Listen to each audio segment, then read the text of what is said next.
हरिओम, जय श्री कृष्ण। ओम गणेश। कर्मकांड बाय आनंद पाठक में आप सभी का मैं एक बार फिर से हृदयपूर्वक स्वागत करता हूं। और गणपति के इस अमूल्य अमूल्य इसलिए ताकि संकटों के विनाश के लिए और जीवन के हर एक विघ्न को दूर करने वाले ये जो 10 दिन है भगवान श्री गणपति के संकटों का विनाश करने के लिए, अनुष्ठान के लिए, इसीलिए मैं कह रहा हूँ। तो अवश्य आज मैं एक धर्म सिंधु में स्थित और गणेश पुराण उपासना खंड में स्थित बहुत ही अच्छा, बहुत ही संक्षिप्त प्रयोग है, प्रयोग भी नहीं लेकिन भगवान की पूजा भी कह सकते हैं, अर्चन भी कह सकते हैं, दुर्वार्चन, वो सुनाऊंगा। और भगवान गणपति के ऐसे जो 10 नाम है और उन 10 नामों से सिर्फ 21 दुर्वा चढ़ानी है। मैंने जो एक वीडियो रखा था गणेश सहस्त्र नाम के अंतिम 21 नामों वाला, जिससे दुर्वा और लड्डू अर्पित किए जाते हैं, वो नहीं, यहाँ मैं इसकी बात नहीं कर रहा। यहाँ पर केवल गणपति के 10 नाम है। उन 10 नामों से केवल 21 दल दुर्वा के अर्पित करने हैं। वो भी कैसे? जैसे एक नाम बोले 2 दुर्वा दल अर्पित कर दिए, 2 नाम बोले 2 दुर्वा दल अर्पित किए, मतलब 10 नाम बोलकर 20 दुर्वा दल गणपति को अर्पित करनी है। और अंतिम जो एक 21वीं दुर्वा दल है उससे पूरे 10 नाम बोलकर फिर गणपति के सिर के ऊपर अर्पित करना है। बस केवल इतना इन 10 दिनों तक करना है, जो साक्षात गणपति ने स्वयं ही कहा हुआ यह प्रयोग है, धर्म सिंधु में स्थित है। इससे सर्वस्व प्राप्त होता है। विद्यार्थी को विद्या, धनार्थी को धन, व्यापारी को व्यापार में वृद्धि, घर में कलह निवारण, अरिष्ट महादशा शांत हो जाती है। किसी को भी किसी भी प्रकार का रोग होता है तो उससे कहीं ना कहीं रोगों पर पीड़ा शांत हो जाती है।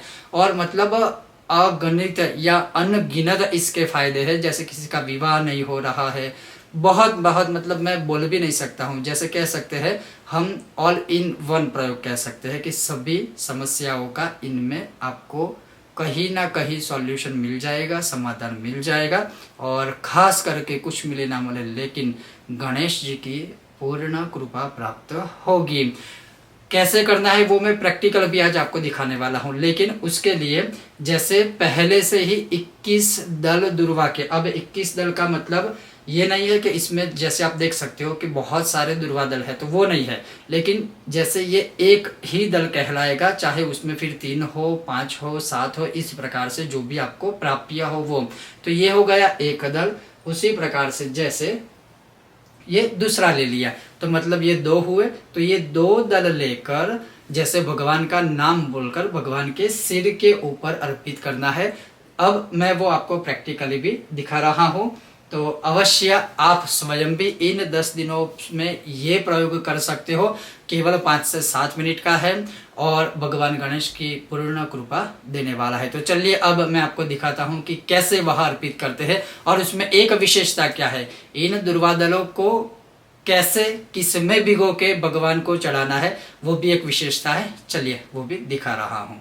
तो अब यहाँ पर देख सकते हैं, सबसे पहले जो मैंने कहा था विशेषता कि आपको चंदन लेना है और वो चंदन भिगो के रखना है, उसमें थोड़ा सा जल ऐड करके उसको सही तरह से मिश्रित करना है। तो चंदन लेना है।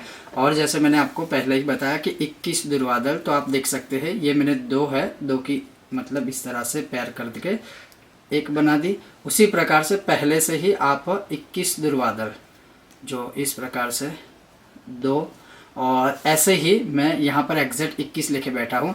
तो आप पहले से ही ये रेडी कर दीजिए ताकि जब आप अर्पित करते हो भगवान को तब समय आपका बिगड़े नहीं। तो इस प्रकार से दुर्वा दल और चंदन केवल यही चाहिए। अब कैसे अर्पित करना है तो अब वो भी देखिए आप। तो जैसे मैंने आपको पहले कहा कि देखिए ये 2 दुर्वा दल ली है, मैंने स्पष्टता की है कि मूल भाग जो है वो एक होना चाहिए, उसमें चाहे 3 हो, 5 हो, 7 हो, वो उसकी कोई ज़्यादा मतलब महत्ता नहीं है। तो इस प्रकार से 2 दुर्वा दल लीजिए। अब जो मैंने विशेषता कही थी, तो यहाँ पर आप चंदन देख सकते हो, ये मैंने चंदन वाली की, देखिए उस दुर्वा दल को ऐसे चंदन वाली करना है। और उसी प्रकार से सभी जो भगवान के नाम है वह सारे नाम बोलने हैं। जैसे कि पहला नाम ओम गणाधिपाय नमः बोलकर यह चंदन वाली जो दुर्वा है वो भगवान गणपति के सिर के ऊपर ऐसे समर्पित कर दीजिए, क्योंकि दुर्वा दल है वो भगवान गणपति के सिर पर ही अर्पित करने का विधान है। उसी तरह से फिर से चंदन वाली कीजिए। इसी प्रकार से फिर से नाम बोलिए ओम उमापुत्राय नमः। उसी प्रकार से फिर से और 2 दुर्वादल ले लीजिए और बोलना है ओम अघनाशनाय नमः।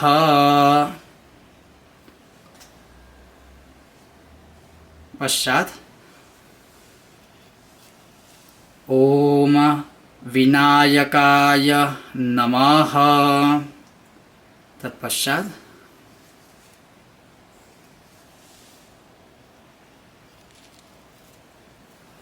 ओम ईशपुत्राय नमः।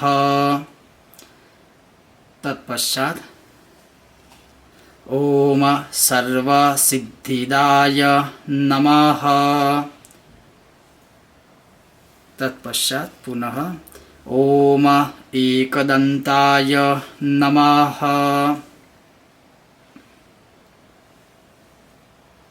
तत्पश्चात ओम ईभवक्त्राय नमः। उसके पश्चात फिर से ओम मूषकवाहनाय नमः।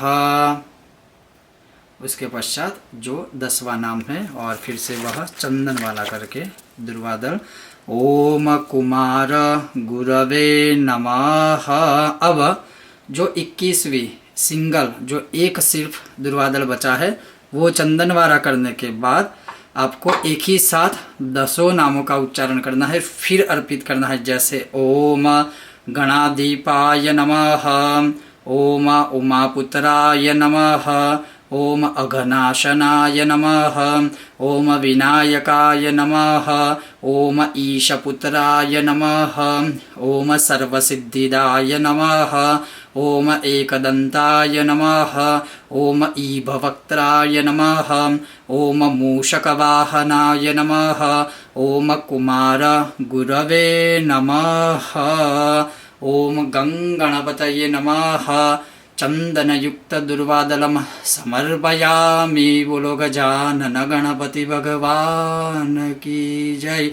बस इसी तरह से भगवान को सुंदर तरीके से यह चंदन युक्त दुर्वादल समर्पित कर दीजिए और फिर इसी दुर्वादल को जैसे दूसरे दिन आपको अवश्य किसी पवित्र जगह पर ही विसर्जित करना है और प्रातःकाल फिर से भगवान को स्नान आदि करवाने के बाद फिर से आप दुर्वादल इसी प्रकार से 10 दिनों तक अर्पित कर सकते हो। भगवान गणपति अवश्य भक्त की मनोकामना पूर्ण करते हैं। जैसे कलौ चंडी विनायको इस कली काल में भगवान गणपति शीघ्र प्रसन्न होने वाले देवता है। ओम गणेश। आपने देखा कि किस प्रकार से भगवान गणेश जी के ऊपर हम दुर्वादल अर्पित करते हैं। उसके बाद यह जो दुर्वादल है वो सुबह या शाम को ही, अगर आप प्रातः काल को यह प्रयोग कर देते हो तो अवश्य याद रखिए पूरी रात तक ये सारी चीजें नहीं रखनी है। सोने से पहले या संध्या काल में, रात्रि के संध्या काल में ही, या तो फिर रात को 10 बजे से पहले यह ले लेनी है दुर्वादल। और जैसे भगवान को अपने मंदिर में रखते हैं उसी प्रकार से वापस रख दीजिए और यही दुर्वादल जो है वो दूसरे दिन किसी पवित्र जगह पर अर्पित कर दीजिए और फिर नई दुर्वादल ऐसे ही अर्पित कीजिए। कुछ करना नहीं है। और जैसे आपने देखा कि भगवान गणेश जी को हमने चंदन वाली दुर्वादल 2 दल लिया, चंदन वाली की, फिर एक नाम बोलकर भगवान गणेश के ऊपर चढ़ाए, फिर से 2 दल लिया दुर्वा के, चंदन वाले की दुर्वा और गणपति के ऊपर चढ़ाए। और यह विशेषता है, और विशेषता मतलब लिखा हुआ है कि चंदन युक्त दुर्वादल इन 10 नामों से कुल मिलाकर 21 दुर्वादल अगर गणपति को समर्पित की जाती है इन 10 दिनों में, वैसे कभी भी, लेकिन स्पेशल लिखा है इन 10 दिनों के विषय में, और वो भी प्रथम दिन गणेश चतुर्थी के दिन तो अवश्य यह प्रयोग करना ही चाहिए और भगवान गणपति की पूर्ण रूप से कृपा प्राप्त करना ही चाहिए, आशीर्वाद लेना ही चाहिए। तो जैसे मैंने बताया उसी प्रकार से आप ये कर सकते हो। और फिर भी उसका जो पूरा डायग्राम है, पूरा जो चार्ट है कि इस प्रकार से कितने नाम है, कैसे आपको अर्पित करना है, अगर उसको आपको लिखित रूप में चाहिए तो अवश्य प्रयत्न कीजिए। मुझे इंस्टाग्राम और फेसबुक पर फॉलो कीजिए या फिर मैं आपको इसी यूट्यूब स्टोरी, जो पोस्ट स्टोरी टैब होता है, उसमें ही मैं उसका एक फोटो रख दूंगा ताकि आप सबके लिए भी वो काफी सरल हो सके। तो मैं अपेक्षा रखता हूं कि आप भी यह प्रयोग अवश्य अपने घर पे करेंगे। और अगर आपको यह प्रयोग पसंद आता है, भगवान गणपति की स्वयं आप भी इस प्रकार से पूजा या अर्चना दुर्वादल से करते हैं, तो अवश्य हमें हमारे व्हाट्सएप नंबर पर, जैसे बहुत सारे लोग वीडियो भेजते रहते हैं उसी प्रकार से आप भी चाहो तो वीडियो या फोटो अर्पित सेंड कर सकते हो। आप सबका हृदयपूर्वक धन्यवाद। जय श्री कृष्ण। ओम गणेश। और भगवान गणपति की सदैव कृपा बनी रहे, ऐसी मेरी भगवान गणेश से प्रार्थना। स्वस्थ रहिए, मस्त रहिए और ऐसे ही देखते रहिए कर्मकांड बाय आनंद पाठक। ओम गणेश।